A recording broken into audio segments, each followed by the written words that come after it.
এর দুইটা কারণ, একটা হচ্ছে আমার এটা থেকে যেন আমার কোনো রকম সংসারটা চলে, এবং আমাদের চাঁপাইনবাবগঞ্জে একটা ন্যাচারাল খাবার, পুষ্টিকর খাবার, এটা যেন আমার শ্বশুর বাড়ি এলাকায় খাওয়াতে পারি। মানুষ জানো যে না চাঁপাইনবাবগঞ্জে আমাদের জামাই ভালো একটা খাবার নিয়ে এসে আমাদের সার্ভিস দিচ্ছে। এই দুইটা কারণে আর কি শুরু করা।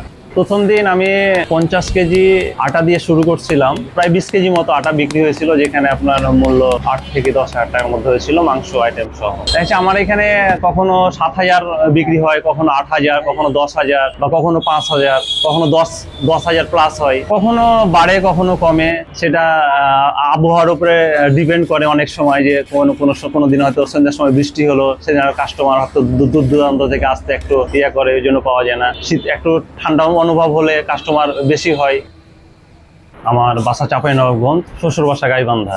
আসলে গাইবান্ধা আসার উদ্দেশ্য চাকরির উদ্দেশ্যেই। তো গাইবান্ধা আসার পরে একটা কোম্পানিতে জব করছিলাম, করার পরে আসলে আমাদের চাঁপাইনবাবগঞ্জের ঐতিহ্যবাহী কালাই রুটি আমি জন্মের পর থেকে খেয়ে অভ্যস্ত। তো গাইবান্ধা আসার পরে আসলে খেতে ইচ্ছা করতো, মাঝে মাঝে গিয়ে খাইতাম, কিন্তু আসলে তৃপ্তি পাইতাম না। তো আমার ওয়াইফও অল্প দিন শ্বশুর বাড়িতে ছিল, ওই জন্য রুটি বানানোটা শিখতে পারে নাই। একদিন হঠাৎ রাতে দুইজনে পরিকল্পনা করলাম যে আমাদের চাঁপাইনবাবগঞ্জের ঐতিহ্যবাহী একটা খাবার, যেটা পুষ্টিকর এবং ন্যাচারাল খাবার, সেটা গাইবান্ধা শ্বশুর বাসার জেলার এলাকায় মানুষকে খাওয়াতে পারি কিনা। আসলে রাতে পরিকল্পনা করলাম।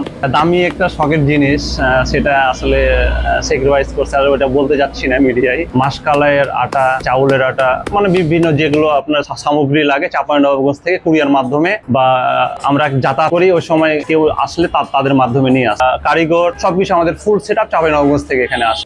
আমার এটা সব জিনিসপত্র কিনতে প্রায় 3 লক্ষ টাকা প্লাস খরচ হয়েছে। শুরুর দিকে মোটামুটি ভাবে মানুষের সাড়া পেয়েছি, এখনো পাচ্ছি মাশাআল্লাহ। অনেকেই যারা দীর্ঘ সময় যারা চাঁপাইনবাবগঞ্জ বা রাজশাহীতে ছিল, যারা খেয়ে অভ্যস্ত, তারা ভালো সাড়া দিচ্ছে। গাইবান্ধার মানুষ যারা নতুন আসতেছে, তারা হয়তো খেয়ে অভ্যস্ত না, তারাও কিন্তু খেয়ে প্রশংসা করছে আর কি। এটা মুখরোচক খাবার না, ন্যাচারাল এবং আপনার পুষ্টিকর খাবার। এখানে কালাই রুটি 1 পিস 30 টাকা, এটার সাথে সরিষা ভর্তা, মরিচ ভর্তা এবং চাটনি, এই 3টে ফ্রি আছে। এবং আপনার আরেকটা আছে পোড়া বেগুন ভর্তা, এটা আপনার 10 টাকা আমরা ধরি। এছাড়াও মাংস আইটেম আছে, হাঁসের মাংস, গরুর মাংস, নেহারি, বট, মুরগি, এবং মাঝে মাঝে আমাদের এখানে হাঁস খিচুড়ি বানানো হয়। এবং দুপুরে ভাত আইটেম আছে। এখানে পার্সেলের ব্যবস্থা আছে, যারা অর্ডার দিবে তারা এখান থেকে পার্সেল করে নিয়ে যেতে পারবে, বা কেউ যদি ডেলিভারি চাই, সেরকম যদি হয় আমরা ডেলিভারি দিতে পারবো। আমি এখানে সর্বপ্রথম আসছিলাম জবের উদ্দেশ্যে, আমার ওয়াইফের জবের উদ্দেশ্যে। সেখানে অনেক টাকা ধরা খাইছিলাম সরকারি চাকরি। আসলে টাকা দিয়ে কখনো চাকরি অ্যাপ্লাই করি নাই,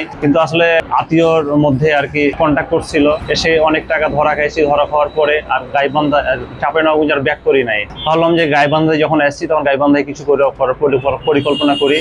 এর মধ্যে একটা অ্যাপ্লাই করতে করতে একটা কোম্পানির জবের অফার পাই, সেখানে করি। প্রায় 2.5 বছর মতো করছি। এখানে অনেক জটিলতা, বেতন নিয়ে জটিলতা হয়। তারপরে আর কি চিন্তা ভাবনা করলাম, এভাবে তো সংসার চালানো সম্ভব হবে না, তাই ধার দেনা করিয়া সবারই সহযোগিতা নিয়ে আর কি এই ব্যবসাটা শুরু করছি।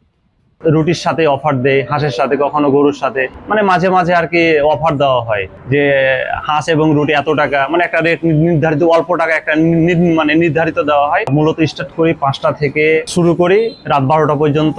আমাদের 12টা থেকে এখানে ভাত আইটেম আছে, মাঝে মাঝে খিচুড়ি রান্না করা হয়, এবং মাংস আইটেম আছে, ভর্তা আইটেম আছে।